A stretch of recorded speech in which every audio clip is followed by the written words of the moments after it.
Being extra careful on this one because, well, your early 80s air-cooled 80cc two-strokes, historically speaking, definitely not from personal experience, these are very easy to flip over. That's a straight statistic, and not speaking from personal experience. Guys, my first impression of this bike, my good friend John Montagna, and big apologies if I butchered your last name, John, but John's a good friend of ours. He came up with his buddy Mike to our first event this year, Rockstock, and we bought a few bikes off of them. This is one of 3 bikes we bought from them at Mini Bike Mania. And I turned around in the advanced hill climb, and John came ripping through on this, this thing. John's in his 40s, and he's an old ex-motocross guy. And I mean, he probably weighs 170 pounds, and he came flying up the hill with these little wheels and made it up the hill no problem, and I couldn't believe it.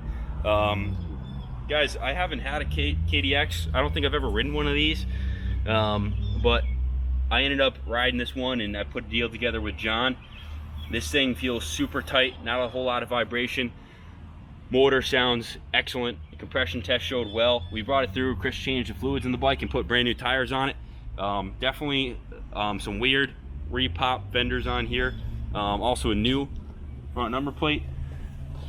I believe these are the original bars. I can't really tell you, but the forks are straight. This is the factory original pipe, which is remarkable. I can't believe it hasn't been flipped over and snapped off yet. Looks like the original seat is shot on the right side here. There's a big hole, but there's some duct tape there. You can get repop seat covers inexpensively. This is definitely the original tank decals. I can't speak for those, but she's a little ripper, and it is what it is, guys. It rips, the clutch doesn't slip, the pegs are nice and straight, and show them the bottom of the frame rail. On stuff like this, guys, my gas on, are we leaking? Do you see the frame? Let me turn the gas off. Let me get on this side. Show them the other side, Rick. On stuff like this, I mean, let's be honest, guys. There's no title on this bike. There's no Carfax. You don't know how many owners it's had. So when you get a bike that's been on and off road, you have to look at the obvious. So how do the frame rails look? How are the wheels? Is there a big dent in the wheel? No? Okay, well, look at the frame rails. Okay, it's mint. Okay, well, it hasn't been ridden off road and smashed by a little kid.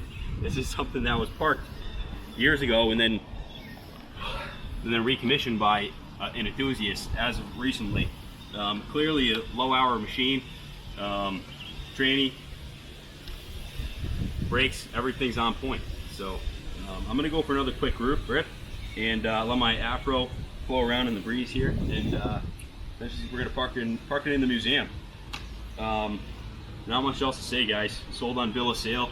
We can ship these inexpensively, and hey, if you want to buy this bike and have us bring it out to Mid-Ohio, let me know. Maybe we can throw a deal together, and I'll throw it in my truck with my Noguchi and 86 CR 500 that we're racing the vintage class with, and